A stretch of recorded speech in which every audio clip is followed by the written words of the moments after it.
Hello అండి, అందరూ ఎలా ఉన్నారు? ఈరోజు నేను చెప్పబోయే recipe baby corn matar masala curry అండి. ఎలా చేసుకోవాలో చూపిస్తాను, వచ్చేయండి.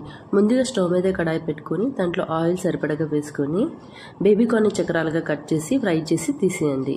అలాగే అదే ఆయిల్లో ఆనియన్, పచ్చిమిర్చి వేసి ఫ్రై చేసి అవి ఫ్రై అవుతుండగా మసాలా దినుసులు, జీలకర్ర, దాల్చిని, లవంగాలు, యాలకులు, బిర్యానీ ఆకు వేసుకోవాలి. అవి ఫ్రై చేసుకున్న తర్వాత అల్లం వెల్లుల్లి పేస్ట్, అలాగే garam masala, chilli powder, salt టేస్ట్కి తగ్గట్టుగా వేసుకొని వాటిని బాగా దగ్గరగా కలుపుకోవాలి.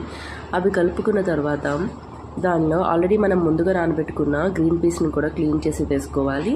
ముందుగా ఫ్రై చేసుకున్న బేబీ కార్న్ కూడా వేసుకొని బాగా కలుపుకొని 2 కప్స్ వాటర్ వేసుకొని అది బాగా దగ్గర పడిన తర్వాత దాంట్లో కొత్తిమీర వేసుకుంటే సరిపోతుంది. మా వీడియో మీకు నచ్చితే సబ్స్క్రైబ్ చేసుకోండి. అలాగే హలో అండి, అందరూ ఎలా ఉన్నారు? ఈరోజు నేను చెప్పబోయే recipe baby corn matar masala curry అండి. ఎలా చేసుకోవాలో చూపిస్తాను, వచ్చేయండి.